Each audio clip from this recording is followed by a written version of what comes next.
Target empty! What's it mean? 11. Friends don't lie. Stop it! You're freaking her out! She's freaking me out! The upside down. Do you understand what he's talking about? No. I found the chocolate bunny! Oh God, please tell me it's not the kid. I need you to hide! Mornings are for coffee and contemplation. Holy shit. Welcome back. My name is Chris. I'm Andy. And I'm Steve. And this is Streaming Things, the number one Stranger Things podcast. What is Stranger Things, Steve? Stranger Things is a hit show on Netflix. That's what it is. You're darn tootin'. What we do typically on this show is we watch each successive episode of Stranger Things, and we hop right on the mics and talk about it. Do an extensive, detailed recap, talk about our favorite moments, and then go on a little Easter egg hunt and find as many cultural references as we possibly can. And where we can't find them, we invent them for your pleasure. We're the Trojan of Streaming Things. Rib for your pleasure. Yes, we do have ribs. Anywho, if you have any feedback you'd like to send our show, we would love to read it. And you can do that by sending it to streamingthingspod@gmail.com. And we've got a little contest going on right now. If you rate, review, and subscribe to our podcast and take a screenshot of it and email it to streamingthingspod@gmail.com, you register to win a $100 Amazon gift card. If you do that by November the 1st, and the reason we need you to screenshot it and email it to us is so that we have your email, so that we can then send the card as an e-gift. Because technology is wonderful, better than the 80s. Amazing. Much like Bob the Brain would be very pleased at the current way we can send e-cards. He'd be geeking out. He wouldn't know what to do. He'd just do it all day. He would be like, "Oh, I don't have a job. Radio Shack's closed." What other super lame puns can I do that are Dracula related? I need that gift card. I'm out of money. Send it back. This is chapter 2 of season 2 called Trick or Treat Freak. After Will sees something terrible on Trick or Treat night, Mike wonders whether Eleven's still out there. Nancy wrestles with the truth about Barb. I stumbled there for a second because they called it Trick or Treat night, which I thought was Halloween. Yeah, I've never heard it called Trick or Treat night. On Trick or Treat night. That's one of those things like you say Happy Holidays instead of Merry Christmas. I guess. Can we say Is Stranger Halloween? Things a part of the war on Halloween? But Halloween's not religiously affiliated unless you count Satanism, I guess. No idea. That's not what it's. That's, boys and girls, that's not what Halloween is. We just need to go back in time when America was great and we could just say Happy Halloween to people and not this Trick or Treat night shit. Deep political dive there, Steve. I love it. The show starts out strong with 11 in upside down school, which makes it sound like she's learning how to upside down. So we get a little flashback to what had happened. What happened with 11 was ... this episode. What happened at the end of season 1 for her? That's right. That is correct, Steve. Thank you for the clarity. We need that on this show. That's why I'm here. Sometimes I go down these rabbit holes that I think are very clever, but are just nonsensical. So follow along. Steve is here to help if you get lost. Yeah. I realized watching that was 11's first time that she'd ever been in the upside down, because she's always been in the in between, or the inside out, as I like to refer to it. So it was really interesting. She's kind of like Mike, because she's never been there, even though she's like this powerful being. It's really fucked up in here. Is this where Will was? This is awful. What is floating? Was it always like this? I had two thoughts. One, if you recall at the end of season 1, she was extremely exhausted from killing about 11 people. Maybe 12. I don't want to use her name. Yeah, 12. We'll say 12. She definitely, yeah. And she had already exhausted before that. She never got the chocolate pudding. Mm-hmm. And then, from a supine position, came to the boys' rescue against the Demogorgon and used a great deal of her power. And now she's stuck in the upside down. I'm thinking, like, she's fucking drained. You know what I mean? Mm-hmm. Also, third thought, I'm just having a couple thoughts today. I'm just a thinker. I'm a Sculpture by David. Deep dive again. Follow along.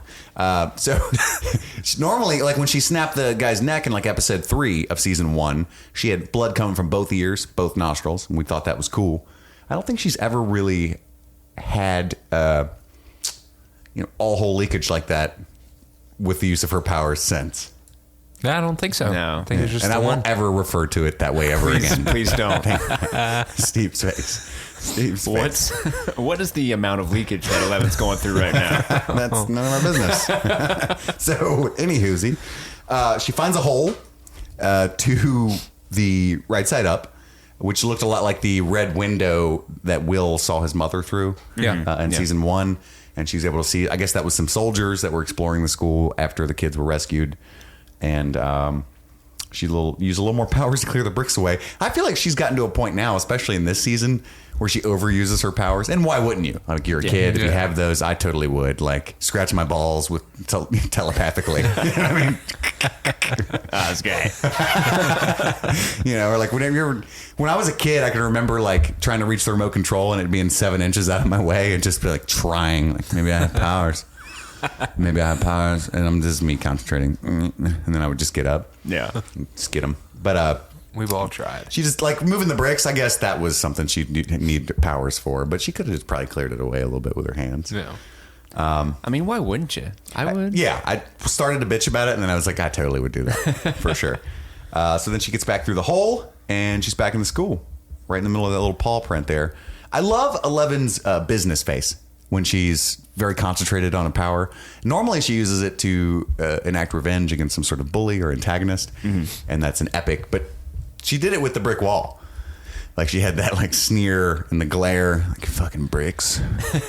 Bricking up my hole. I'm trying to get out of here. I don't know. I just thought I love that face. Do you guys remember? Is that the same point of entry that the Demogorgon popped through? No, it came in through the ceiling in the classroom. I recall. Well, I mean, like when it attacked the soldiers in the hallway. Oh, we didn't see where it came just in, did keeps we? showing up all over the place. So I remember that finale. because the hole that she's coming through, like the portal that she's popping out of, is right in the middle of the paw print that's painted on the wall. But I remember that paw print from season 1, but I can't remember if that's where it was, if that the Demogorgon came out of, or if that's just a new manifestation that they're capitalizing on. We could go back and give it a look. We'll get a little look-see. Give it a little look-see. So she wasn't in the Upside Down that long at all. Also, I only said 2 of my 3 thoughts. So if she disassembled her atoms and ended up in the Upside Down, we're still assuming that she killed the Demogorgon, but wouldn't all it have done is also put him back in the Upside Down? Or it? Possibly. I think it's pretty dead. I know, but I mean, they're not explaining why very well, is what I'm getting at. Or much like the problem with teleportation, if you disassemble your atoms and recreate atoms, are you truly the same person? Yeah, it's a thinker. Moving on. I liked, on a serious note, some very hardcore, overt rebirth imagery. I felt like she very much had a coming out of the womb vibe to me, especially the way that they shot it. Just kind of sliding right out there, a whole new She's person. a whole new 11. Yeah. Not in the metaphysical way Steve was referring to, but I mean, her character has grown. She's gone through a milestone now. Now she's ready to seek a family and some sort of assimilation, and has gone through a trial or two. So, I don't know, some very strong rebirth imagery there for me. Special effects have stepped up a notch since the last season, Oh, for yeah. sure. The whole, and there's actually a placenta sac thing that she's pushing through. Oh, there's definitely an improvement in the goo. Oh, the goo is very much improved. However, there's one shot where she's running around the school yelling for Mike. It's a tracking shot from behind that I thought looked terrible. In the Upside Down sequence? In the Upside Down, yeah. You're high. Because she's running and she kind of turns to go down a corner, but the camera movement and her body movement isn't moving at the same way that the ground that she's on is moving. So you can tell she's not there. It's totally green screened. I didn't catch that. That's what I picked up on. I watched that. It's just one shot. All the other shots look great, but there's one shot in particular. I'm like, ooh, that was bad. I even wrote down stupid good shots. Most of them are. There's one like when in particular. she's looking through the window with the red light on her that one's face. good. I was like, oh my God. Yeah. Somebody give that gaffer a high five. Then we cut to Mike's house where they're all getting to talking to about how Eleven's not really... She's really a Russian spy, and whatever you guys have been told by this little girl, who most of you have never met, is a lie. And Ted's like, don't worry, we're all patriots here. I totally 10-4, good buddy. Salute. He gives him a salute. Fucking Ted. By the way, Ted, if you're a Damn it, patriot, Ted. it's rude to salute at all unless you're in the military. So, didn't know if you knew that, Ted. Fucking Ted. Give it one, Andy. Fucking Ted. Yeah, okay. Yeah. I just want to get him in there. We all hate Ted here on the show, Streaming Things. If you like Ted, you can email Streaming Thing now. I feel like their contingency for these people ever spilling the beans is pretty weak. They're like, so this is like top secret, right? And Ted's like, oh, totally. And that's it. And it's not Say like, no more, sir. No, Mr. Ted, I really need to to tell you the details. No. Say no more. Wink, wink. I get it, brother. I get it. No, sir, I don't think you do. I don't think they've ever had a contingency for actually leaving people alive and silencing them before. Right. The social work assassin is dead. Mm-hmm. She normally handles all PR. Yeah. And then it's done. So they come in like, so what do we do? These guys know a lot. You're not going to tell anybody, right? Marcy usually kills them. I don't want to do that. No, me neither. So we just tell them to maybe not say anything. And then, Yeah. Yeah, let's try that. That guy looks like a straight shooter. Unorthodox, Samson. Let's go with it. So yeah, and then we see Mike actually sees 11 through the window. How did you guys read that scene very quickly?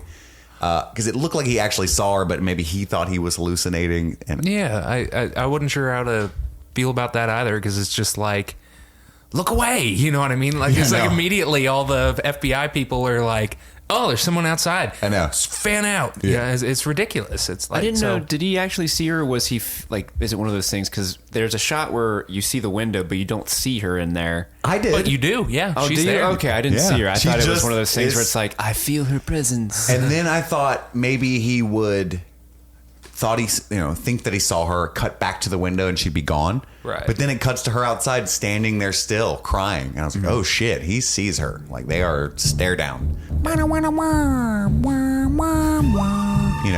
hey, edit that in there. Edit what in there? Did that the good and the bad, the ugly? The actual song? Yeah, wouldn't that be fun? Is that hard for you? Minimal payoff. You're right. I just love editing. You know this from last. You love editing. Okay, I love a good edit. That's what I meant. Hey, Steve, I got some work for you. I just drummed up. You could maybe animate like Pixar style. I gotta see my wife sometime. Okay. So we don't know. We're going to say he thinks he saw her, but thinks he's crazy for doing that, right? Then we cut to the cutest fucking thing I've ever seen in my life, bar none. 11 dressed up as a ghost. I love it so much.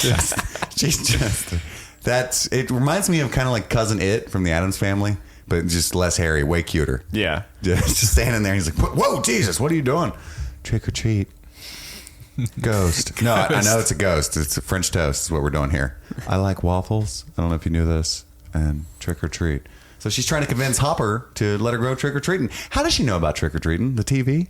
Yeah, probably the TV. She's watching a lot of it. Yeah, but it's 80s TV. It's like there's actually a point during the middle of the night where there's no TV on it. And there's like 4 you have channels. to assume that she's watching local news. Do we, Steve? I mean, it's the 80s. Like you said, there's nothing to watch That's after true. a certain point Yeah. except the local news. There's no Judge Judy. No. There's no Price is Right. Is there? There's probably Price is Right. You think? Oh, yeah, yeah. Bob Barker was agent. There's probably Price is Right. Yeah, You're there's right. definitely Price is Right. You're right. That would be great if she's like, I want to watch Springer. You are not the father. Have you been watching Maury again? That was a sick aughts joke. All right, so and I noticed she was putting syrup on there. Mm-hmm. So throwback to season 1 of Streaming Things, where nobody used syrup. They've learned their lesson. It's added to the budget. She was reborn, dude. Well, they're eating toast though, right?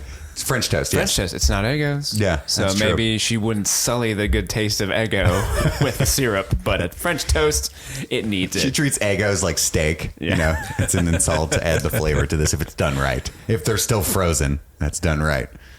What if someone wants their Eggo done really well done? Politely ask them to leave. Yeah, that's how she Sick King of treats the it. Hill joke. Sick King of the Hill joke. Oh. So Hopper gives her a little vocab lesson. I guess he's giving her a word every day, so she knows like 14 now instead of 4. She strung a couple sentences together, like full sentences. Yeah, I'm really proud of her. She's coming a long way. She's a very bright girl. He tries to teach her compromise. I don't feel like his method was very effective, except for spelling. COM promise. That's not what that means. Like, I'm not sure she ever learned how to spell promise. He's a terrible teacher, but he's a cop. You know what I mean? Halfway happy. That was a pretty cynical, hilarious Hopper viewpoint on what compromise means. Yeah. It's like being halfway happy. Yeah. And then that heartbreaking moment where she agrees to just come home. He's going to come home early, bring some candy, and they're going to watch a horror movie, which is presumably, from what I've seen, what they do every night. And that's his version of compromise. All right, we're going to compromise. Instead of you going out for the first time in your life, you're going to stay inside, and I'm going to go to work and come home. But this time, candy.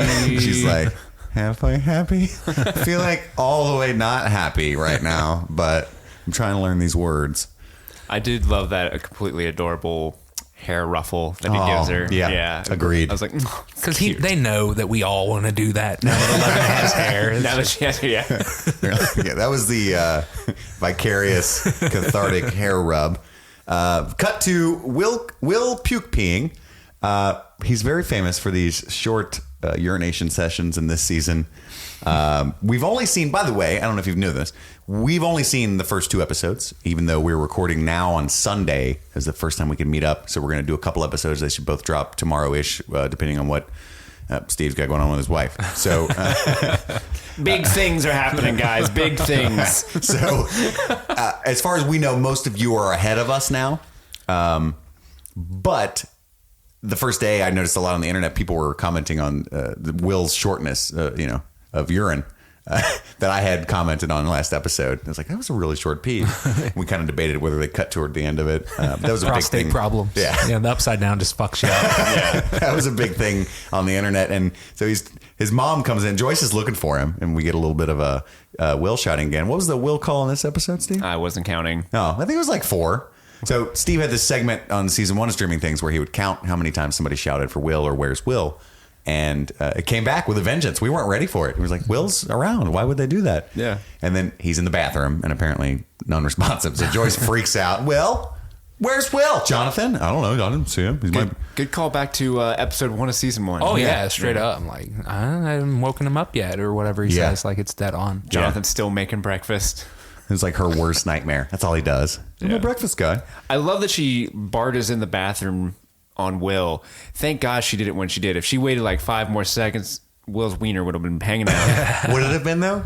Probably, because it looked like he was just getting ready to go. Like, he put up the seat and he was like, oh, good thing you caught me now, Mom, because just about to start. No, the vibe I got was that he was vomiting upside down slugs. Oh, he probably was, and then he had to go take a pee. Well, I thought he was going to like puke again. Oh. Like, I don't know. He was going to take a shit, guys. You better throw him. He had his iPhone out on Pornhub. A pig! Mom, get out! So, yeah, that was sad. And then, we cut to the Hopper and Joyce conversation where she finds the sketch of his Fessel Hydra drawing. And she's talking about with Hopper, and they're having a nice little smoke sesh over the table, and he tries to convince her that it is merely PTSD, right? Mm-hmm. Yeah. Which we don't think it is. We all in agreement on that? Will? Yeah, that Will's visions are actually... I'm sure he will. Was there a pun there? Yeah, I'm just looking for the pun and struggling. No, I'm just thinking, like, if Will were to survive this entire series, that could definitely will have PTSD. There's no doubt. Yeah. But what right he's experienced now, no, that's real. Yeah, that shit's that's real. really happening. Yeah, and then apparently Hopper smokes filterless cigarettes because he is a machine. Yep. He's just News. a badass, and even Joyce's chain smoking ass can't keep up. I am a naive person, though. What does that mean? Because last episode we had a debate on whether or not there were romantic feelings between Hopper and Joyce, and I was like, no, they're just 2 characters platonically, looking out after one another. But this scene, in my defense, though, this is the first scene I've ever gotten super overt. Like, oh, remember that good time when we used to hang out and smoke all the time? Yeah, it's great. I know. Lingering shots of eyes looking at each other, and Hop's then like, remember that time, 6th period. You give me a hand job under the stairs. And she's like, we ran. Do I? Yeah.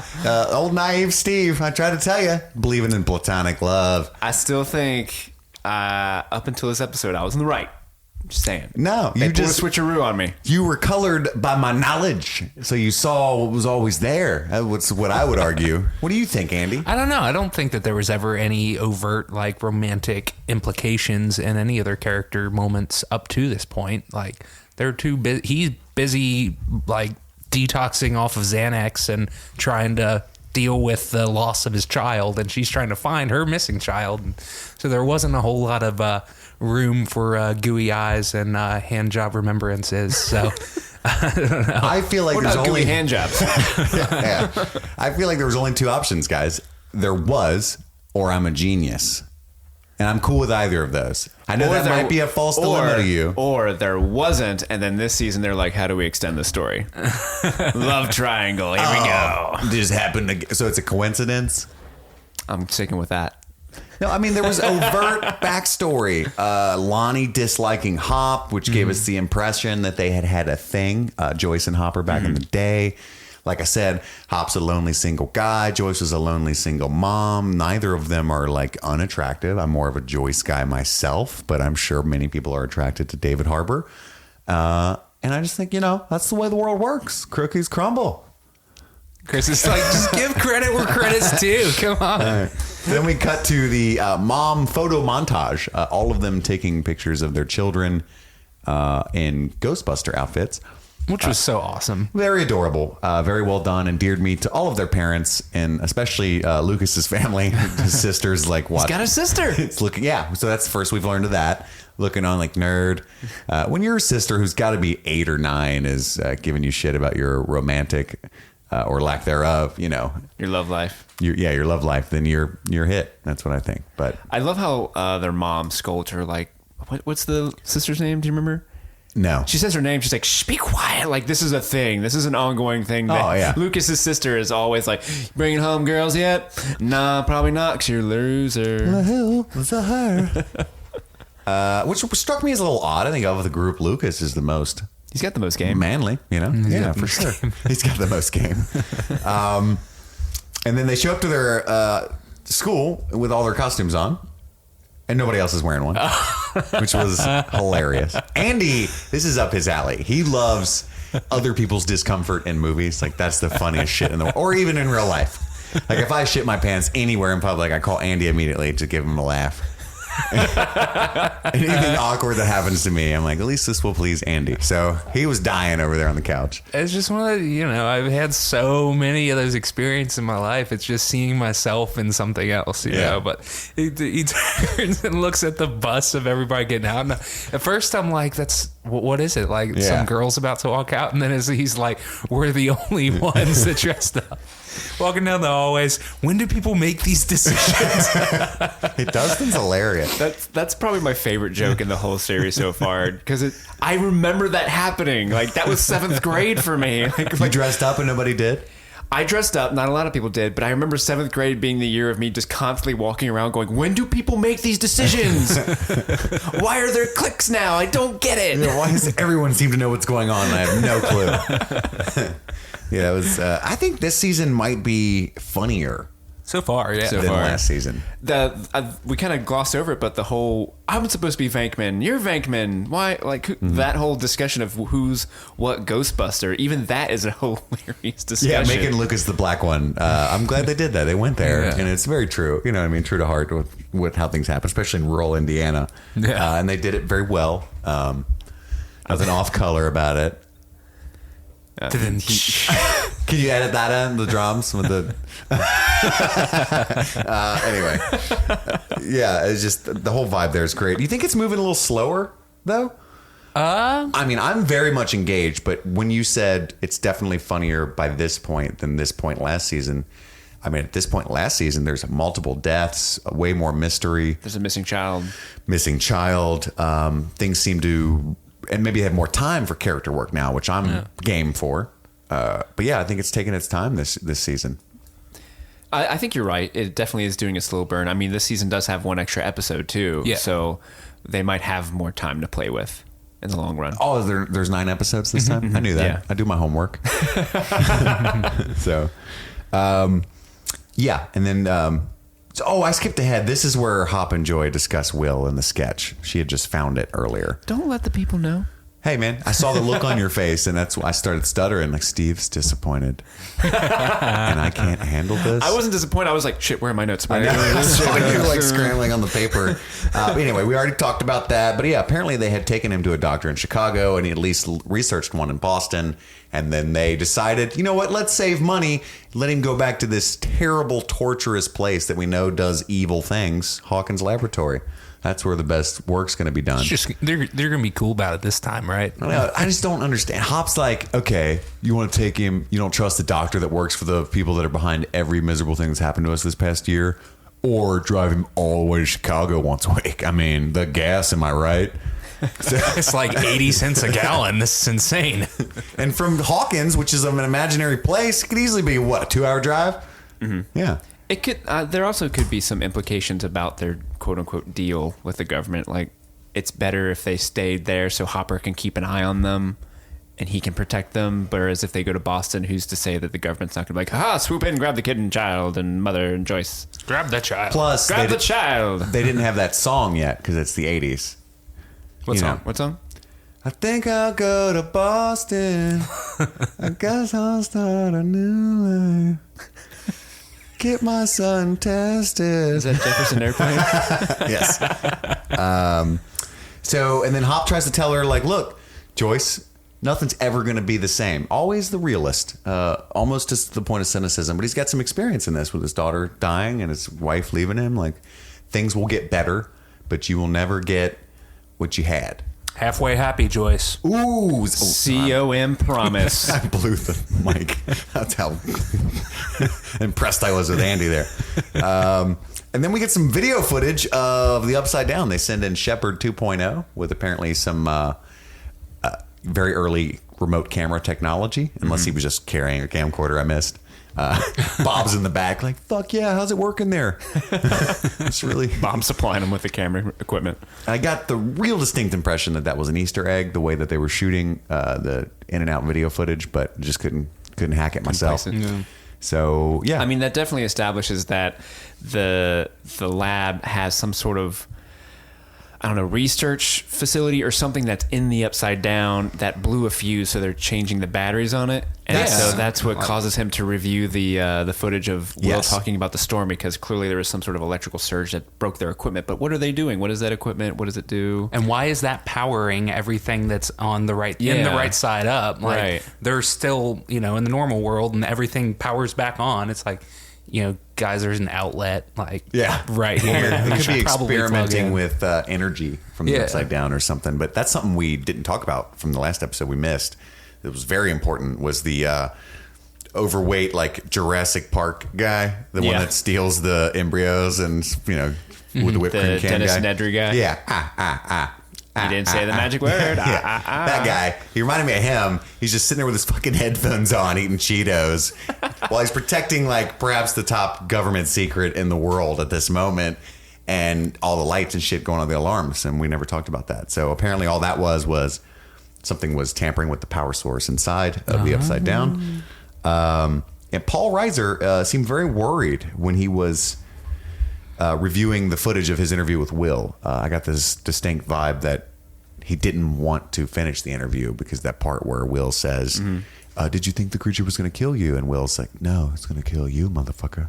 And he started squeezing that stress ball. Yeah, he was squeezing that ball. And drumming his fingers and squeezing the ball again. Like, they cut to that a couple of times. I feel like that's going to be like one of his little character quirks that we're going to see recurring. Yeah. Multiple Paul Reiser ball squeezes in episode 2. That's what I think. You heard it here first. And we cut to Nancy studying with Steve in the library, I believe it was. And she goes up to sharpen her pencil. And classic crank sharpener. Yeah. Oh, those were a good time. And then, did it have the different size holes for different size pencils? It looked like it did, yeah. I It used had that little head that you can adjust. I used to always crank mine to the fattest style pimple. Sorry, whoa, the fattest style pencil. So I can just shove it right in there. Chris, you're not supposed to shove your pimples in that thing. Takes it right off. I just want to see somebody do what we all did as a kid, which is sharpen it all the way down to where it's an itty bitty nub. Well, Nancy did that. By the end of her her PTSD moment there. Yeah, it was probably a tiny pencil. And then somebody would have to take the can off and dump out all the shavings, and you get to see those two little wheels. Anywho, I don't know if you've ever done that. It's a hoot. So she thinks she sees Barb over there looking at the bookshelf. So she's really struggling with this Barb thing. I think I hate this plot line. Even though it's very true to the character, it just takes me completely out of it how much I believe there is such fan service going on here. Because of the Justice for Barb hashtag and that outcry. You don't want justice for Barb? You monster. I do. Get out of here, you son of a bitch. Don't let me remind you that my genius comment is even more true this year. Nancy is the Justice for Barb. Yeah. If there was a movie sequel to Stranger Things spinoff called Nancy, Justice for Barb, directed by Michael Bay, it would make complete sense to me. Nancy That's how. Drew. You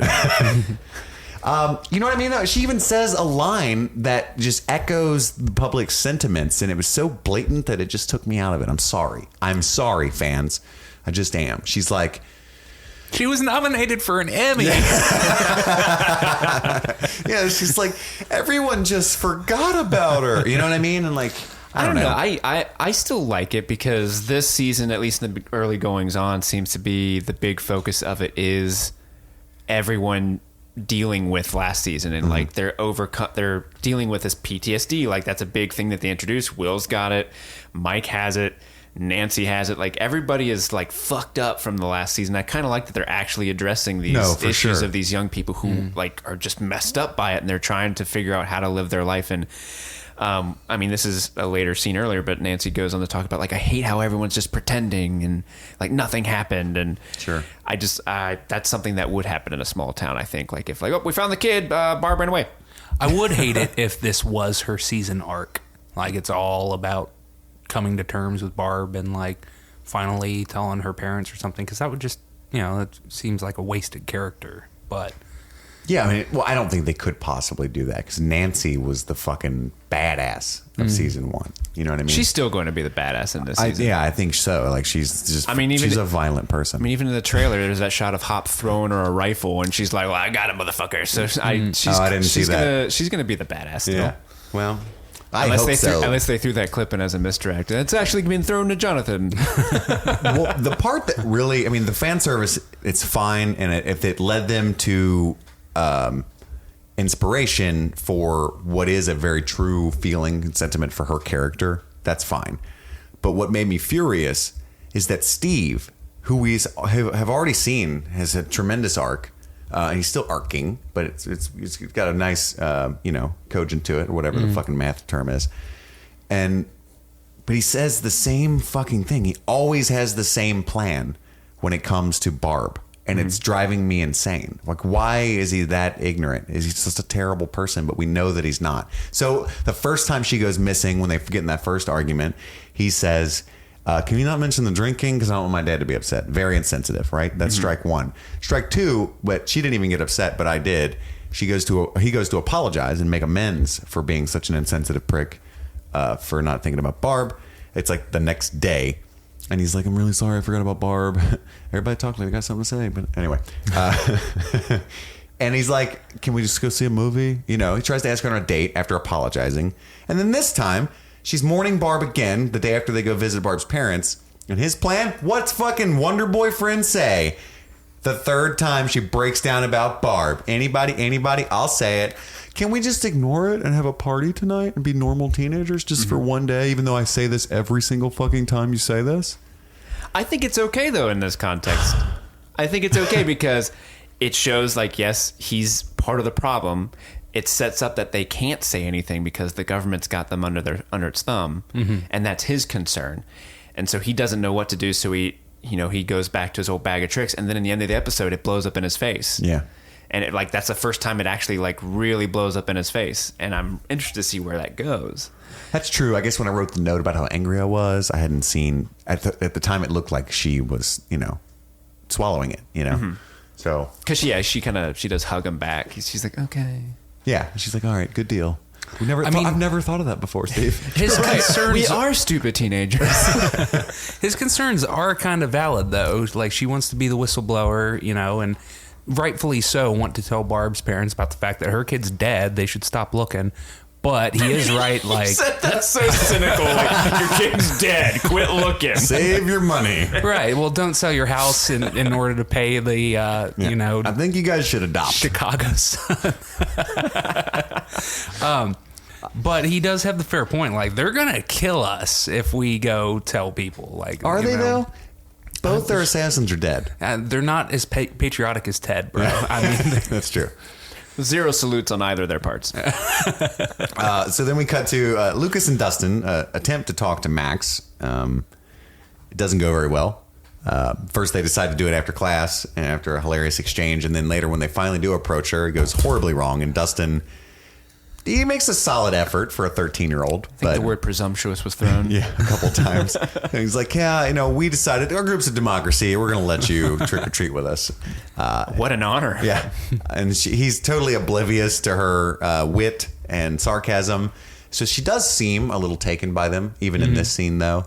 Or at least, wanting of friends. Sure. And I was struck by how it sounds bad, like she wouldn't be. But you know what I mean? Even for kids, she just seemed above average intelligent. I think she's going to be, it's obvious now, I wish I'd said it last episode, but the new group member, and like very much badassery in her future, I feel like. We would all agree here. oh, for sure. So cut to 11. Her name is Mad Max. It's pretty badass. That's pretty Yeah, badass. that's true. Already, right off the rip. Named after a Tom Hardy character. Thought that was Furiosa. So we cut to 11 watching television. I didn't know what movie that was. The one that says Erica, the black and white. I can tell if that was a movie or like soap opera of some sort. It's true. She seems to be enjoying it. She's watching some Days of Our Lives. She's learning. So she's learning to speak from the television, which is coincidentally how I learned to speak. 11 is like the cable guy. What's the big word that they use that she repeats? Like, I'm going to remember that word. I don't recall. I can't remember. What were you going to say, Andy? I don't remember either. I was going to say that that's another example of her a little overusing her powers, just flicking her head to flip That's the what I was channels and referring to stuff. earlier. Yeah. I just couldn't quite grasp it. Yeah, it's like literally it's an arm's reach away. But who wouldn't do that? Just if you could. I mean, you just mentioned before when you were a kid, you were trying to psychically bring the remote to you. Like, so of course zero you're like, evidence that psychic powers existed. Yeah. So with her, way less retarded. I'm just super fat and lazy kid. I made 2 peanut butter sandwiches and 3 root beers, and I just wish I had psychic powers. Anywho. Yeah, then we get a flashback. They're back to the good old tricks with the diegetic flashbacks. She opens the blinds, sees a squirrel on the squirrel feeder, which I don't picture Hopper being the type of guy to add like animal feeders to his home, but whatever. I feel like the squirrel could very easily trip the tripwire. You can imagine a squirrel just trying to get a nut and then boom. Oh, there's someone here, the government. Another goddamn squirrel. How many squirrels are out here? And she's like more knowledgeable than him on nature. Probably many. There's a lot. Lots. Squirrels don't lie. So, yeah, apparently we cut to the rest of what happened to her after she escaped the school. She just lived in the fucking woods for months. Indeterminate amount of time. Yeah, but I would at least many nights. Which now there's a new joke. Like, Steve, you want to go to this party? He's going to be like, does 11 shit in the woods? No? I don't know. We don't see her. You think that'll catch on? We have to assume she's eating roasted squirrel. That'll run straight through you. I don't know if you know. That does. It's a verified fact. So then she levitates a burning squirrel, and like X-Men style, like I got a very much Magneto vibe there, except it's not a metal squirrel, and flings it at its face. That would be cooler. I got 2 questions. One, who is this poor guy? I felt like they kind of made him sinister looking. Like a child molester or something? Was I the only one that got that vibe? I mean, I didn't get that vibe, but I think you can pull that from really any type of backwoods hunter. That's true. Let's just be honest. That's always there. Okay, so there's that. That's probably just like Joe. This is a very small town, and she's just offing people with squirrels in the woods. He's probably one of the people that has been feeding all these stories to Murray, where he's like, "There's a Russian spy living in the woods attacking hunters." Oh, did he in say the that? Yeah, he had like witnesses corroborating that they'd seen this girl in the woods in the first episode. Air 5 audio. That's a good pull, Steve. Very good writing. Very good writing. Then I'm impressed. Then because before I was like, how would nobody notice? Joe just gets up, his hat's gone. He's like, That was fucked up. I am way drunker than I thought. I'm just gonna go home, Martha, because they all have a wife named Martha. Then cut to Why did you say that name? Eugene. They were about to fight, guys, but then he said Martha, and they suddenly stopped fighting. Superman reference. Eugene, his pumpkins are fucked up too. In fact, so are Paul's and John's. Steve's and John's. And the Christiansens. So they think they're so dumb. They think there's this massive pumpkin conspiracy rather than a very serious ecological disaster, which I find interesting. I love how the first farmer's like, it's Merrill, and then Merrill's like, no, it's Eugene. He did everything in retaliation. So he thought I was talking shit, so then he got my pumpkins and everyone else's, and the corn, and the green beans, and some of the trees. I don't know how, he's really good. I don't know how he's doing it, but he needs to quit being a farmer because he's way better at this line of work. He reminds me of that Gandalf fellow that Bob was in that one movie. That was a Magic Powers joke. You can edit that out. No, you made the decision. We're leaving it in. All right, then I get the Clint Eastwood music. Compromise, halfway happy. Halfway happy. Boom, bringing it all back. Air 5. Okay, we finally get to meet. I almost really tried to give you a high five. We finally get to meet Max's brother, who is Rob Lowe, apparently, but we call him Billy. In this instance, look like Rob Lowe. He does, he is an asshole. Turns out, Psychotic, dude. Yeah. That's fucking insane. yeah, he's a little bit extreme. So yeah, he's driving. He like starts gunning it, trying to force. There's some backstory to why they had to move to Hawkins. It feels like why. they have like a sordid history, a criminal one. I'm guessing. I just got that vibe. Mm-hmm. He says, why did we? Whose fault was it that we're stuck here? She's like, And yours. He's like, no, we both know whose fault it really was. Say it! Yeah. Fucking starts Dude, gunning it. when he whipped his head and like screamed at her, I kind of jumped a little. I peed a little. That scared me because it was so intense and sudden. Listeners, if you could see Steve right now, he's like wide-eyed and shaking. He's got a Will-esque PTSD from the Billy scene. Yeah, that was pretty crazy. And then he threatens to run over who he can tell are her friends-ish. And it looked to me like if she hadn't swerved, he would have hit them. Right. Yeah. Which is either poor editing, which is not what the show's known for, or he's psychotic. And Yeah, he's psychotic.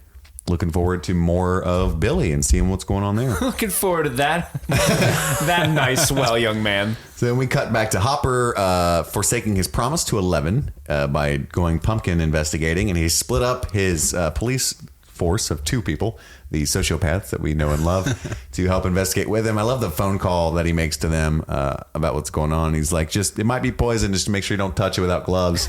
And then Porn Stash is in the background rubbing it with his fingers. And one guy's I'm like, so glad we have a new nickname for him. Porn Stash is great. well, I didn't make that. You've seen Orange is the New Black, right? Some of it. There's a character named Porn Stash. Oh, no, I haven't met that character. But he's kind of like that guy.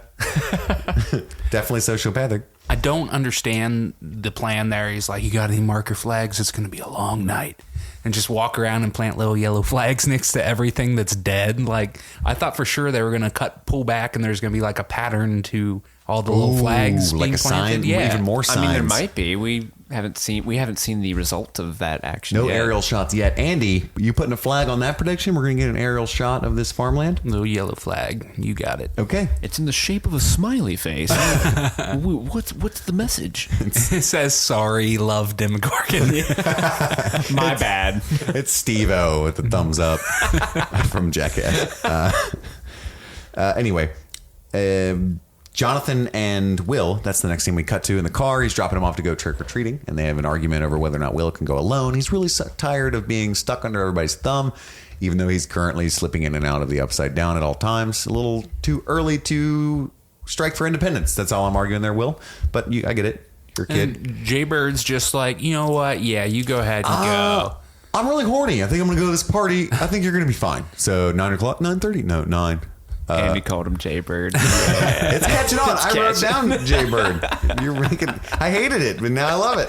I just was sitting there watching that, like, Jonathan wasn't there like a whole thing last season where he went missing, and you probably shouldn't just. I know, but let you him got to go. think it's a year later, and he's taken him everywhere ever since. I probably would have slipped as an older brother way before now. Yeah, you know what I mean. Fair point. Tell Mom I took you home. I'm going to go over to Jessica's house. Will did have a pretty good, counterpoint. Like, oh, Nancy's not following Mike around. He's like, you're right. He's not. Yeah. Yeah. Bet she's at the party, too. But before that, they have a little debate about... I'm picking up what you're throwing down, William. Good Double thought. brother score. Fist bump me, bro. Jonathan and Will have a debate over Bob the Brain. Will seems to like him. Like, he's good for Mom. He's a pretty cool guy. Jonathan's like, I don't know about that guy. What does Mom see in him? Mm-hmm. I mean, he's no Lonnie, for sure. He doesn't like to party, but he's a nice guy. What do you guys think about Bob the Brain? I like him. He's harmless, and I think that's what what the family needs, So I'm scared. You're scared. What are you scared of? I think he's gonna get his heart broken. I mean, he wasn't a real vampire, Chris. It was just a costume. He said he wanted to suck my blood. No, I think that Sean Astin is cast not only for his 80s, well, that 90% because of his 80s references, but also his acting skill. But also, he's such a sweet guy that it makes him actually being a government spy piece of shit very heartbreaking. Because we love Sean Astin. Oh, you think he's going to be a government spy? I think so. That's I mean, he has a brain. He's smart enough. Maybe he was a smart enough talent That that they leaves recruited room him. for Hopper and Nancy to get together. Last time I predicted that he would die, which I still think he will, but I also think he's never been the man that he seems. And that's just the vibe I've been getting. The way that they're painting him as this like Kenny Rogers loving, Mr. Mom watching, perfect guy. The only thing that threw me off... I love how those are the criteria to make the perfect guy. Yeah, right. The only thing that threw me off was in this episode, he tries to convince her to move to Maine, I think it was. I think Derry, Maine, which is a terrible idea. I'm just kidding. And that, unless he was bluffing, that makes no sense for if he's like a Hawkins spy. Yeah. Like, let's move out. Unless he really fell in love with her. Ooh, that'd be a deep subplot. You just don't have time for it. It's all subtext. So, yeah, we can cut to that. And I'm skipping a bunch of scenes here, but we'll just skip over it later. I asked it last time. Why doesn't Bob just pay to move him out of there? Why would they stay there? And he's offering, and Joyce, something's holding her back. What do you guys think's holding Joyce back? His career ambitions. Dude works at Radio Shack. She's like, I'm pretty sure that they're going to, like... That's not going to pan out. Go bankrupt eventually. No, he's got a couple decades of success ahead of him. At least for a good 401k. I think it's Hopper. Hopper? Yeah. I mean, that's probably maybe on a subconscious level. Oh, you're going to fight me on this again, Steve? No, I'm not saying you're wrong. I'm saying I think what the priority for her staying is more to do with her kids. Like, she doesn't want to uproot her kids away from their friends. Oh, my God. Weak argument with what has transpired in that town. But those kids are good for William. Like, literally... You take those kids away from Will, he feels even more like a freak. Yeah, but he would not be molested by interdimensional beings ever again. Who's to say he wouldn't? I'm sure they've got interdimensional beings in Maine. There are... Oh, nice throwback. There are interdimensional vans offering candy to Will on a daily basis in Hawkins. That's a sweet metaphor. It's with awful dark undertones. Okay. Cut to the party with what I'm going to call Negative Nancy. Negative Nancy. Oh, that's what her costume was. Negative Nancy. Do you know what her costume was supposed to be? I do. What is it? It's we can use that in Egos though. Okay, if you want to. save it. I will save I really that. want to know. I didn't understand what it was. Yeah, she's just a regular old lady. Yeah, so Nancy is really pissed off, turns out, about the Barb let's just forget about it and party reference. As soon as she walks in there, takes a big old scoop of hooch, Actually, it was time. Fuel. That was Nancy. Nancy goes into upset party mode, which was my go-to back in the day. I liked that was your card to pull? Oh yeah, just for no reason. Just that's how I drank. I got to get good and angry, real think about something sad and drink. So she starts chugging down the fruit punch, and she's like, "Oh, we're gonna have a fucking good time. It's party time. That's what you said, right? Woo!" And just fucking chugs it and dances angrily into, which I've never seen before. Cute Nancy dancing angrily into a crowd of people and making it work. I have to say, again, this is a few scenes later. Nancy, or Natalia Dyer, rather, did the best drunk girl performance I've ever seen in my life. Oh, it was like, I was gonna say it was almost too realistically drunk. Like, She just did amazing. just like repeating the same thing over and over, even when it doesn't make sense. You know, Right. like, yeah, it was. I'm so glad you guys said that, because I was going to ask how'd you guys feel about it, because I liked it, but I was like, I can't tell if I like it just because I like Nancy, Yeah. or if it's because like she's like knocking out of the park. I have never seen one. And I'm not being hyperbolic. This is dead serious. I'm 100% sure of this.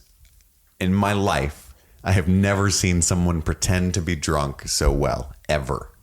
It was incredible. I work in a bar. Bullshit. So I see drunk people on a daily basis. Bullshit. And I'm an alcoholic. You're bullshit. I've been sober for 6 years. That's exactly how it is. I'm like, sir, you can't pee on the bar. Bullshit. That's bullshit. No, you've got your dick out. It's public. We have to go. Bullshit. Like, that is exactly how it is. But we got a huge bomb drop. Okay, well, we'll save that. I just wanted to nod to Natalia. Tommy H is hanging out with Billy now. We did find that out. Fucking Tommy H. Where's Carol? Chugging the fuel. He dropped her. He's gay for Billy now. I mean, I don't blame him. He looks like Rob Lane. No, am I right? And you see them abs? Dude was sporting them. I did. He's got the V cut. I'm not going to say how long I looked, but I noticed. More importantly, Mike is the new Lucas. He is pissed. His buddies are focusing on a girl. It exacerbates the knowledge that his girl is missing. And he's not on the Mad Max train. Yeah. What could she do? Play Dig Dug? Yeah. My girl blows people's minds. Right. I can't wait till my girl shows up, snaps her neck with a flick of hers. It'd be cool. Then the gang will be back together. I know. I feel like he's, a little short-term memory there. Oh, you guys are just all into this girl instead of the rest of the guys. Always worried about that. We gonna do get walkie-talkies, talk to her all the time? Huh? Oh, I get the impression that Mike's just a piece of shit. You gonna build her a fort? just because we had that conversation about his parents, saying like, you've been acting up, you wouldn't be on my team, kiddo, and he's been acting out, and so he's been just this miserable fuck for the last year. It's 11 missing that's making him act like this. Yeah. But I think in the sense of like recreation of beats from season 1, it's like similar to me. Yeah. That Max is 11 and Mike is Lucas. It'll allow him to understand Lucas better and make their friendship more strong. Aww. The bonds of friendship are getting stronger. I don't know what that was. That's a sweet song. Who fucking sings in the middle of their podcast show? That's really awkward, Steve. Me. So then we cut to Hopper's fucking late, tries to steal the little kid's candy, and then offers to buy it, which was a moment. I thought for a second he was gonna like pull his gun out, like, give me the fucking candy, kid. Which I would have totally supported for some weird reason. Or he punched him. Just because it's Hopper. Yeah, gives him the whole Hopper punch. Hey kid, boom. Boom. That's what he says. Hold your toy gun on me, I'll show you. Tell your dad it was Eugene. Yeah, the kid pulling the toy gun on the cop, it was a very, some dark imagery for me personally in today's zeitgeist. I don't want to bring the mood of the show down, but I wonder how much they thought about that. Filming that, it was just so awkward for me. Anyway, we're just going to move on there, but I just want to point out, we did notice that. Why did it make you feel awkward? Do you really want to go there, Steve? Okay. I was like, seriously? Apparently, Hopper has taught 11 Morse code. Yeah. Which seems interesting. Like, does she know the normal alphabet yet? I guess he couldn't use a CB because people can pick up those channels. So that's why he taught her. Did you notice? Never mind. Also in the Ego section. So yeah, she just apparently I would assume she already knew he was late. Yeah, she would have to know the full alphabet because he's kind of teaching her how to spell compromise, right? Well, sort of. Yeah, we've if skipped- promise is a letter, then You have to assume that that's already a word that she's learned. I'm sure it was. The first thing he did was teach her how to spell one of the 7 words that she knew.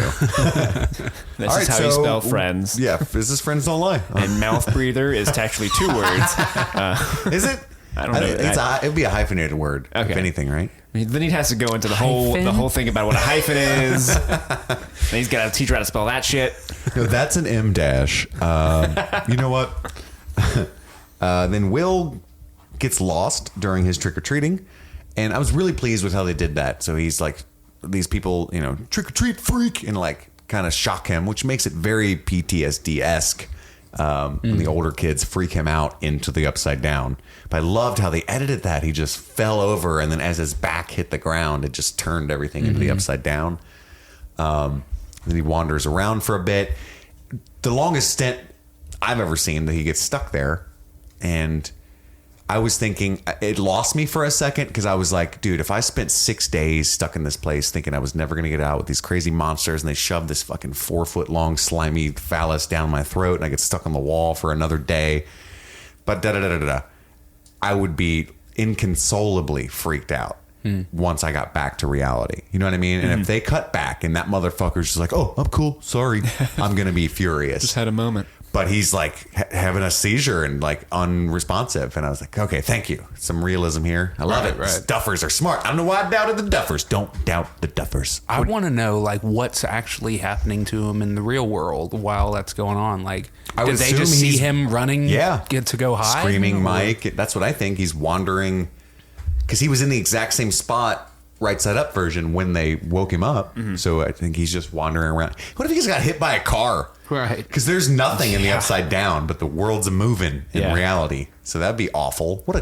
fucking crazy way to go that would be. When it started, Coen brothers. and he started running towards the house, I thought he was going to run into the house and then come to, and the people are going to be standing there holding their bowl of candy like, Get your friend out of our house. That'd have been cool. You've already been to this house. I didn't see that part in Ghostbusters. He's like a Ted-esque person. What do you guys think about what the Thessal Hydra, is that what we're calling it? Yes. What do you think it looks like? How do you think it looks like? What are your thoughts on it? It's weird. It was very amorphous, smoky, nebulous. Yes, it looked like the ring wraiths in Lord of the Rings, like when he puts the ring on, the way that they look, like ill-defined borders and stuff, which is weird. Maybe that's just how it looks in his little that's kind of like what he's doing. I don't know why I got in that voice like Jim Gaffigan. That's kind of what's going on. It's kind of like when Frodo puts the ring on. That's going on right now. Like the Thessal Hydra can see him, but can't really hurt him yet.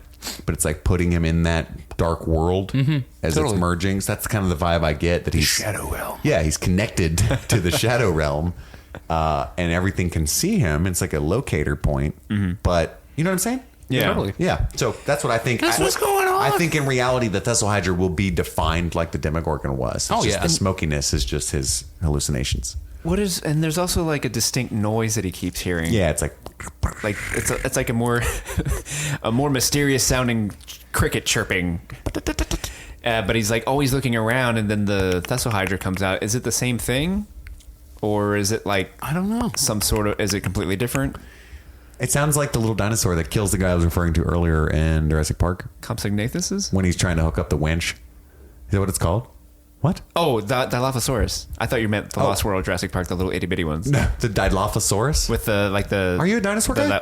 Yeah. Yeah. No, I just love Jurassic Park. That's probably my favorite movie of all time. Oh, nice. My son's as well. And I wasn't derisive. I'm on board with that. No, so is my fucking stupid kid. Your son has great taste. It is. It's a perfect movie. Anywho. Cut to Nancy in her drunk red stain, as I called it. So, they get in a little tussle. She spills the red on her white outfit. You got red on you. And then we get to the best drunk performance of all time. Won't stop saying that. And then we already talked about that. Cut back to Mike and Will have a secret, which I didn't understand. I also got hung up on this scene. So Mike, who's kind of a little bitch right now, is really upset with his homies for having a friend that's not him. But he's really upset over morning 11. Takes Will, like, I'll take him because I'm a good friend. And I'm bored of this bullshit. Anyway. And then Will decides to confide what's going on with him all this time with Mike. And he says the other two wouldn't understand. And I don't think there's any evidence for that. Fuck you, Will. pretty tight-knit crew from what I've seen. Yeah, I don't know. Yeah, it's weird. I mean, if Mike had said that, I might believe him because Mike was always at odds with specifically Lucas last season. Dustin might get a little too nerdy about it for Will's taste. Maybe that's where he's coming from. I don't know. Like maybe Dustin might be like, "Oh, really? Let's analyze it. What type of D&D character do you see in there?" Yeah. So maybe Will's just trying to avoid that conversation. I'm looking forward to when Dustin does find out, because that's when we'll get the Thessal Hydra. Yeah. You know, if it is coming, which we think it is. I don't know. I just tiny minor nitpick I had. I just was like, where are you getting that, bud? And I also realized in that moment something obvious. Will doesn't know 11. Because he's like, oh, was she like that? And of course he doesn't, but I hadn't thought of that yet because I'm waiting for her return. And I wonder how they're going to handle that scene. I'm actually really excited for Will and 11 finally meeting. That'll be cool because it's like only the two characters that have been to the Upside Down other than Joyce and Hopper. Yeah. And Nancy. And Nancy and Jonathan. Shit. I don't think Jonathan has. Oh, no, that's right. Jonathan he stuck his hand in. Yeah. Technically. He's got some plasma on him. That doesn't count. But you know what I mean? Like, those are characters that have gone through, like, the crazy shit. Yeah. And then the two of them together, that's going to be a cool interaction. Yeah. Speaking of Jaybird, he apparently, I guess we can assume, picked up drunk Nancy at the party. Not in that kind of way. Just helping her out as a friend. Takes her home, takes off her boots, puts covers on her. And I thought, I'm going to call it again. Apparently, I think everybody just wants to fuck everybody because that's how I am. But I'm going to call it now that there was some tenderness there where she woke up in her drunken stupor. Jonathan? Like, stay. You're the guy. You're not bullshit. Sweet hair. Yeah, that one was pretty overt, I think. There's the nice triangle. undercanded. Did you see how I did that, Steve? What? Rather than relinquish it to me again, he's like, yes, but that one was obvious. No, I meant in addition to this is just the episode that's setting up obvious love triangles, I think. Yeah. Like the gooey eyes between Hopper and Joyce, and then this again. I don't know how I feel about Steve's whole like taking the drunk word as gospel.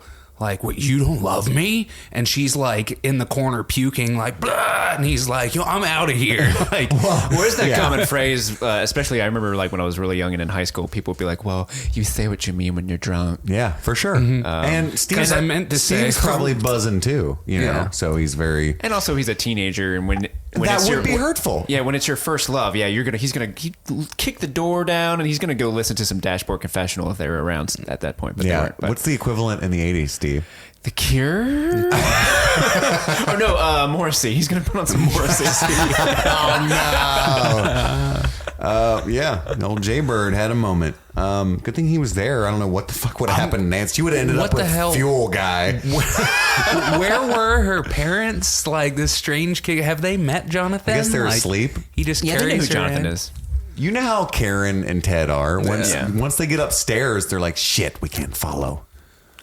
They cross the threshold. The barrier. I wonder what it looks like up there. 80s Did you notice this is something I found was weird. It's a little earlier, but when Jonathan gets to the party, he's like scoping out the place. He sees Nancy and Steve jamming, but then that one lady, Samantha, she has a name, introduces herself, and he's like, "Kiss from the band." But that scene moment. Ends in an odd way. Like, it makes me wonder if there's like if they cut that scene short, or if Samantha's going to come back and be that's true. They did give her a name, and it was awkward for her to greet him. It's like, who are you? Because then when he goes like for a kiss, it cuts back to her. She's like, and she almost kind of opens her mouth to say something else, but then it cuts to the next scene. So I'm wondering if there's like a deleted scene from that or something. They're just in the editing room like, boring. No one cares, Samantha. What if Nancy dumps Steve for Jonathan, but Jonathan's with Samantha? Kissing. Like the band. Oh, that's what I predict. This is getting. I mean, Andy said there's all sorts of love triangles going on. And that's a square, Steve. We did. Well, he didn't even mention Lucas Dustin and Mad Max. That's true. Different. There is a lot of triangles, which is the strongest shape.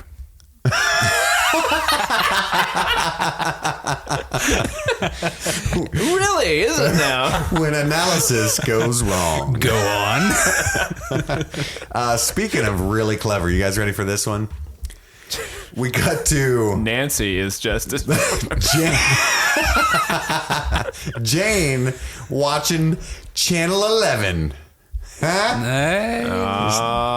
She uses the TV and the little bunny ears antennas to communicate, sort of, with Mike. A little frustrated there with her. I guess she's very timid. She knows how furious Hopper would be, but she just wants so badly to talk to Mike. So the best she can do is, Mike. She goes back to the Inside Out where she sees him, which, by the way, is how the whole rift in space-time was opened. Right. It was her hanging out in that area, but... Well, I think it's because she actually made physical contact with the monster that did She was it. trying to touch Mike! Well, she's looking for But- that rip in time and space with her and Mike. Know what I mean? It also could have been her extreme fear lashing out with some sort of untold power that she normally doesn't when she has restraint. What would happen if she touched Mike? I wonder what it's like to be 11. Open up the mic side down. That sounds uncomfortably sexual for me personally. Anyway, cut back to Dustin ending with the kitty garbage can thing again. Muse, which we didn't Muse. talk about last time either. And then he opens the trash can. What's in the box? Little Seven reference. Isn't even it though the it's a same can. noise from the Upside Down with Is it? Will? I think it's that same like cricket noisy. Yeah, I think it's going to be a really cute, I'm calling it now, Gizmo-esque creature. Gizmo being the cute gremlin from Gremlins. And because it didn't look like he was scared. Oh, and he's got his little thing. He's like, look, voila, it opens. He's going to put it in there. He's going to put it in the box. He's going to put it in the box. What's in the box? Oh. Is he gonna feed it after midnight? Okay, Dustin is supposed to be a smart guy, but two things bother me in this episode because he was kind of the smartest of the kids with the compass thing and like emotionally the smartest from season 1. Didn't fucking know what presumptuous meant, right? Which was just comedic relief. That was a little not untrue to his character. He's street smart. Then he's pointing what we all know is a fake gun replica from Ghostbusters into the trash can to protect himself. But that's a kid thing. Is That's it? a kid move. Is it? I did that. Is it? I did that. I would have my toy guns, and if I heard like a scary noise, I would like aim it at the area. Like, anyone there? This is a real gun. I'm armed. I never did that. I did that. I'm not saying I was brave, like I got like a knife and sharpened a stick into spears and made a palisade wall or anything. I would have went, Mom! Something in the trash can! You know, that's what I would have done. But I don't know. I just felt like, what are you going to do with a fucking plastic gun? I hope it's a monster. It's stupid. Anyway. And it's such a binge TV show cut, too. Oh, yeah. Like, They're great at that. We're about to binge it. oh, you were so going to watch episode 3. Yeah, Which, you know. we are. We are. It could have cut anywhere in that show, and I'd have been like, "Oh my god, That was genius. Actually, I thought how's she gonna get that stain out?" I thought the show was going to end after she goes to touch Mike and he walks away and there's I that like know. pull out shot of her still in the Upside Down. I thought that's where it was going to end and it kept going. I'm like, oh, good, more. Cuts back to her crying. I thought it was great. A great place to end that. Does 11 shit in the woods? I wrote it right there. You're That's so gonna proud of catch that.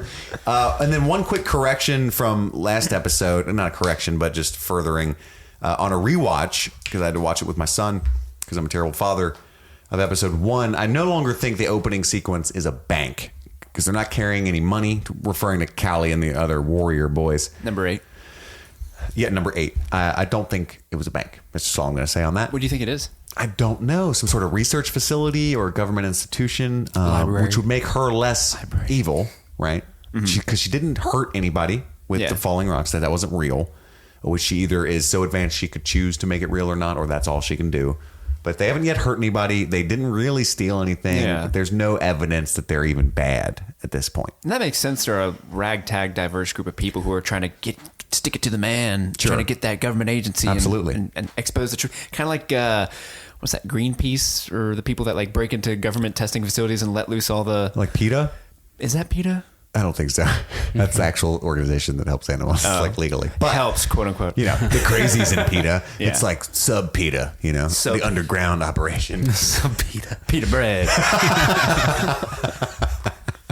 Sub sandwich. I didn't mean to do that. All right, moving on. Andy, surely to God, you can save this show and bring us to our next segment. Our next segment is the chocolate pudding. So this is where we pick our top 3 favorite moments for each episode. So starting in hot at number 3 for me. Starting hot. Would have to be Dustin and Lucas introducing themselves to Mad Max. It was so awkward and so lovable. They don't know presumptuous, which was hysterical. He's a science guy. Cut him some slack. You know, everybody's got their thing. His isn't English. You know, that's Right. fine. But yeah, it was just you know, a cute character moment. Is really funny. It was like the beginning of bringing the new character into the fold. So necessary. And I just love how they're like, they want so badly to talk to this girl, but they're awkward pubescent kids and like trying to muster the courage and stuff. It's just, you know, I relate to it. I love it. What about you, Steve? My number 3 is when Eleven goes into the in-between and visits Mike. I thought it was a cool reveal that she can kind of force herself into that world now on her own just by like listening to some static and covering her eyes and with a bandana. And it's just a really sweet moment and it's kind of cool knowing that every time Mike up to this point has felt Eleven's presence in some way, it's kind of cool to think, well, maybe she actually was there this whole time. And she does go and visit him and just to see how he's doing. And it's adorable. Wait, now that you mention it, she just put that bandana on. Before, to reach that level of power, she had to go into the isolation tank. So are we to assume that she's getting stronger or more attuned to her powers with age? Or Yeah, because she's using her powers all willy-nilly now. yeah, Maybe just she's changing channels. My number 3 is the costume chaos that ensues when they show up to the school and realize that everyone, because there's this very mature comedic beat where there's that second where you're like, wait, what's wrong? And then you realize slowly no one else is dressed up and you feel their embarrassment for them, like Andy was talking about. And just, you know, there are many LOL moments in the show, but that was one of the purest for me. Just a chuckle. I couldn't stop. Andy, you're number 2. My number 2 is Eleven Goes Hunting.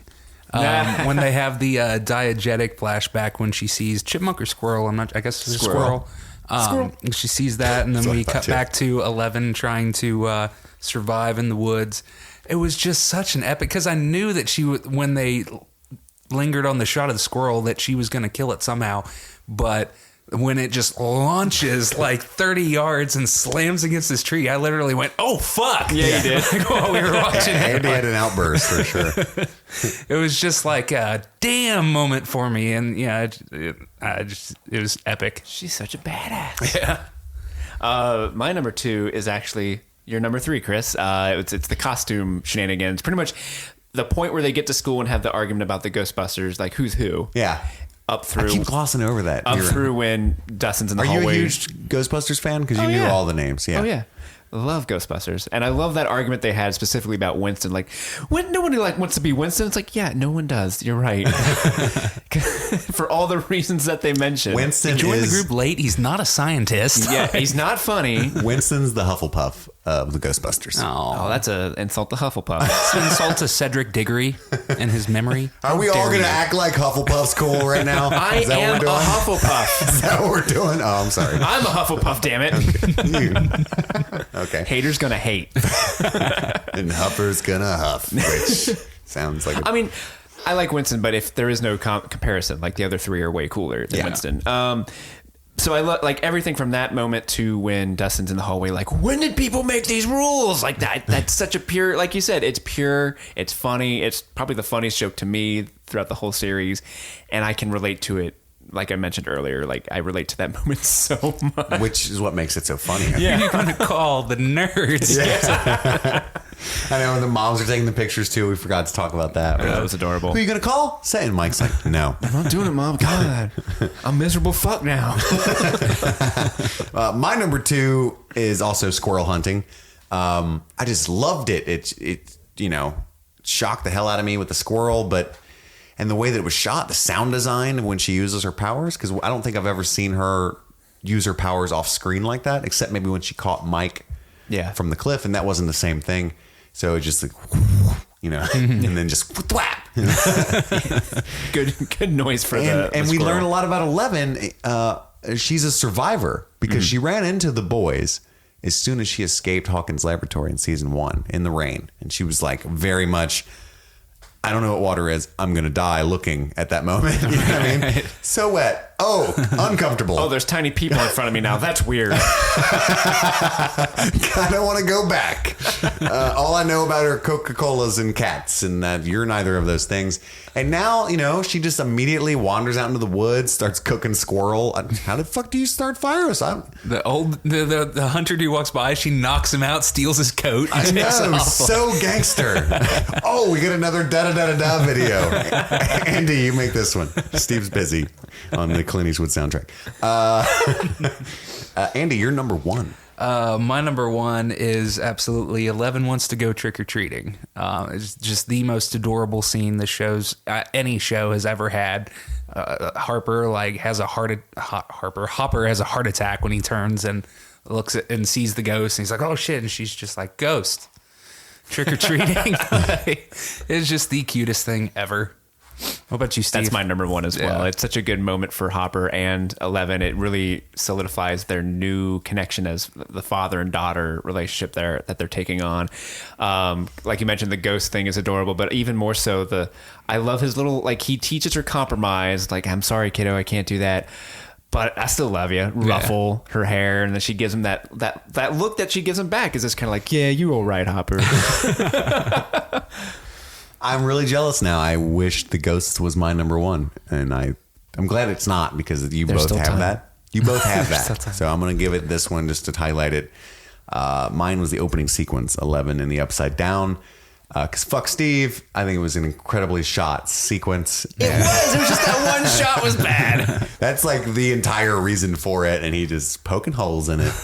He's pretty good, except for how awful it was shot. What do you think, Chris? Erasing notes. I was just very impressed. I don't know how many of the episodes the Duffers typically direct, but I know that they wrote and directed this one. And I just think that they have just got an incredible eye for composition and flow. Not the character, but the word. I got a good eye for her, too. That's true. I just love that opening sequence, and I loved seeing her explore the Upside Down. And it's terrifying because, you know, let's all be honest, fuck Will. I mean, when he's but 11 stuck in there feeling the pain of the Upside Down, that gets me. That's get her out of there. That's what I'm thinking. Get her out of there, Duffers. Get her somewhere warm. And then she's in the freezing cold. I'm like, okay. Why can't you put her in a world where there's nothing but happy. echoes? She's not in the Upside Down, but she's not in a warm house. I'm halfway happy. And bringing it all back. Bringing it all back. Promise. Bring it all back. Anywho. Steve, don't we have like a third segment, even though we're an hour and 17 minutes in? We do have a third segment. Oh. It's called... You want to hear it? I do. It's called Easter Eggos, where we watch the show and we write down any sort of cultural relevance throwbacks that the Duffers or whatever the director is might have thrown into the episode. That sounds super sweet. This could be a shot that resembles a previous shot from a movie. It could be a name brand from the 80s. It could be a whole slew of things, and sometimes we make them up. Drop some knowledge bombs on us, bro. Drop some knowledge bombs. All right, well, obviously, there's Ghostbusters. They dress up like it. What? No. We even got a Ray Parker Jr. song at the very end of the credits. Nice. So, Notice that. Yeah. Totally know who that is. That's the Ghostbusters theme song. That's Ray Parker's son. I get it. Yeah. You know him. I know. Oh, you know the Parkers? A couple more low-hanging Eggos. Let's just, in interest of time, just fire through the low-hanging ones. There was a shot of the Terminator trailer on the TV that Eleven was watching. Yes, there was. Was it a trailer? I think it was like the an movie. ad or something. I thought it was the movie itself, just on TV. I guess it wouldn't be. It was still in theaters. You're right. Yeah, and there was like a voiceover guy like, he's coming In a world. for you. Isn't that just how it is in the movie? There's just a narrator. James Cameron's like, he's a robot. Every scene, Arnold Schwarzenegger is Terminator. Look at those pecs. Did you know he's not even American? No homo.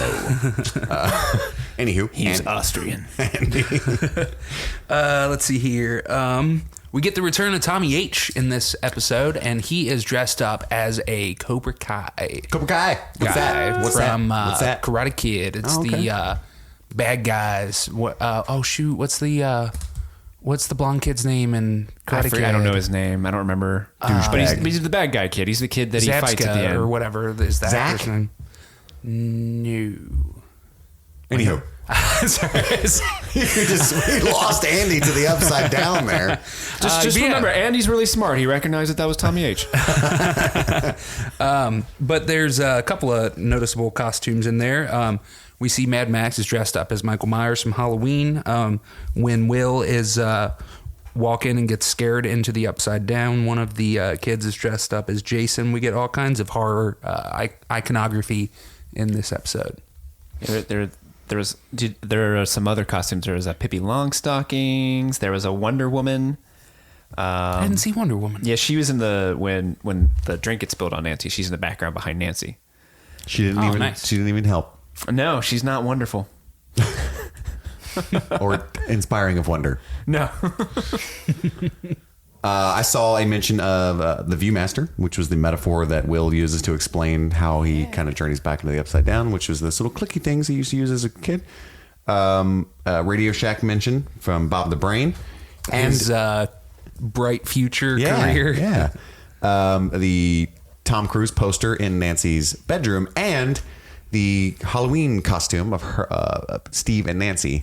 He is Tom Cruise from Risky Business. And she's the young lady. From Risky Business? I believe so. Oh, okay. Nice. That's the exact little outfit that They she wore wears. a couple's costume. Couples costume. And then a little meta ego.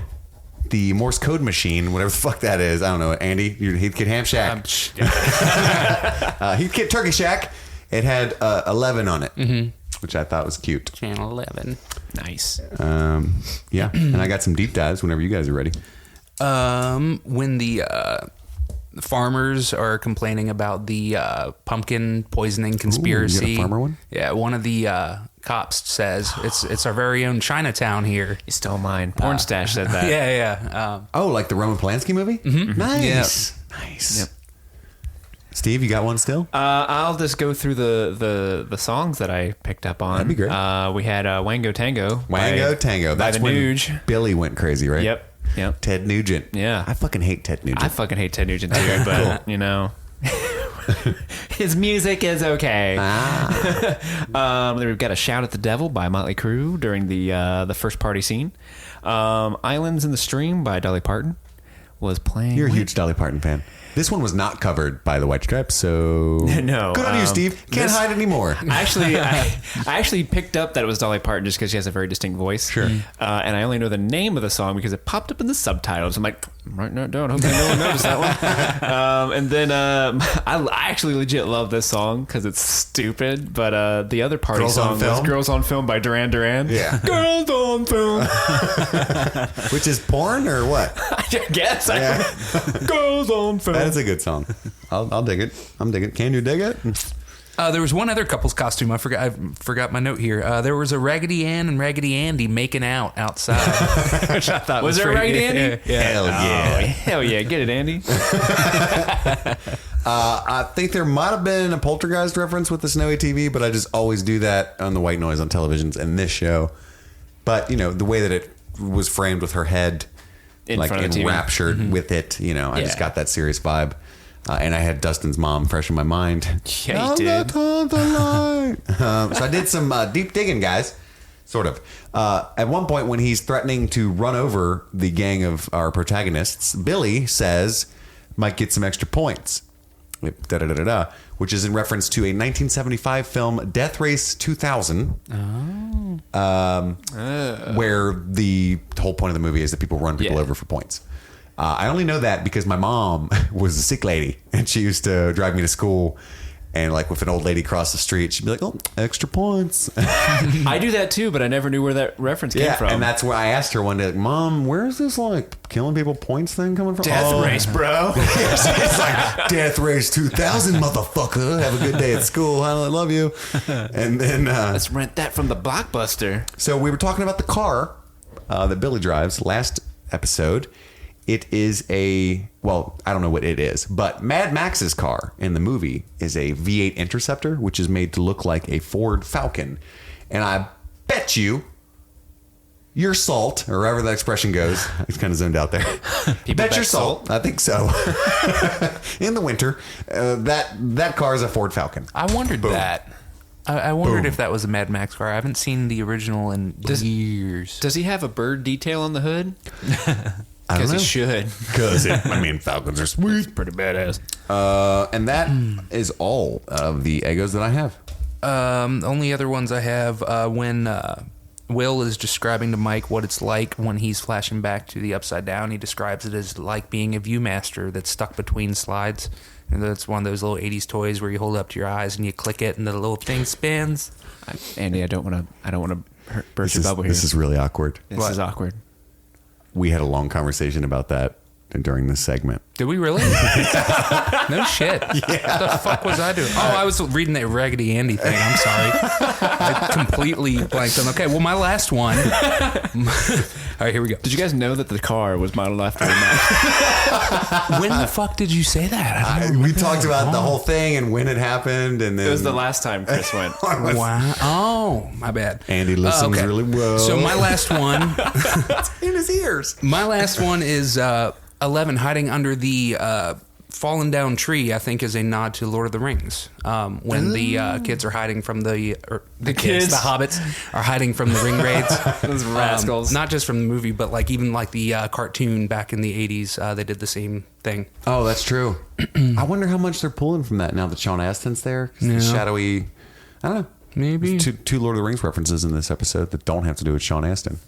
Anyway, Steve. All the ones I have left are food based. Okay. Yeah, they're food based. Obviously, there's French toast invented in the 80s. Well, no, there's a long discussion about Three Musketeers. Dustin is a huge fan. He could eat nougat all day. I also, by the way, loved that candy bar, and it was unpopular. I always hated it. Yeah. Really? Yeah. See, there you go. I hated it when I was a kid, but I learned to love it. I love it now. It's one of those things like as a child, you're like, no, I'm picky. I hate just like that everything. they were soft, and I don't know. Yeah, they are. They're good. They're nice and airy.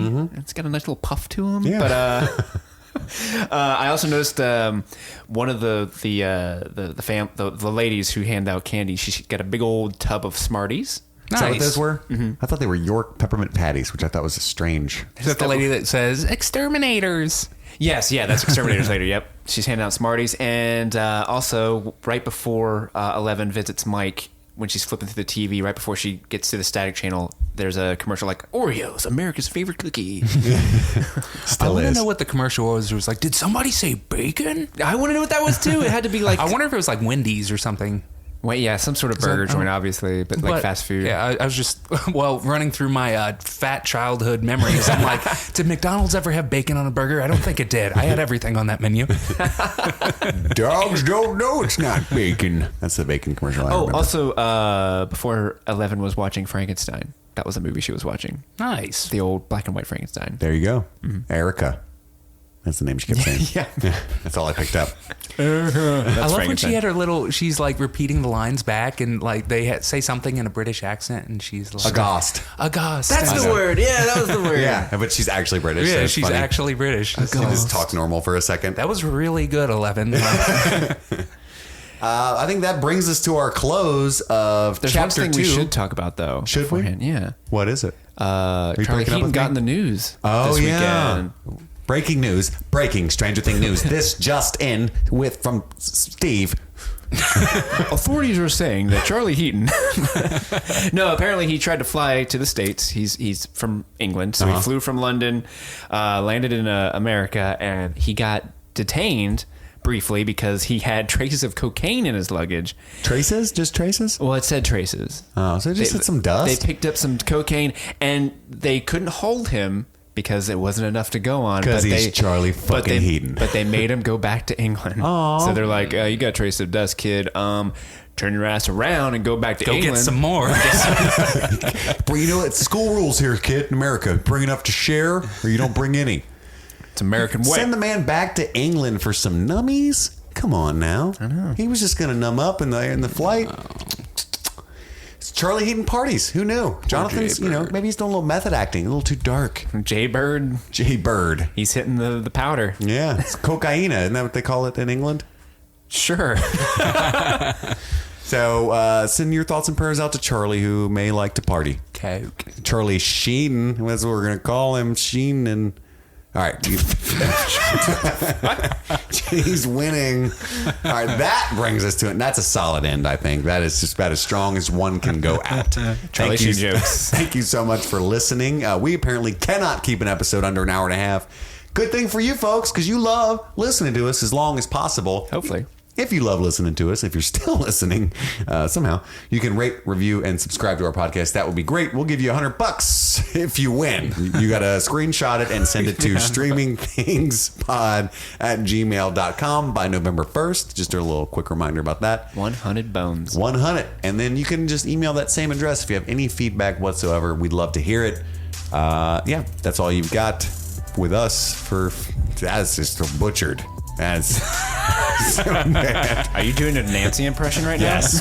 Bullshit. It's bullshit. Bullshit. The show's bullshit.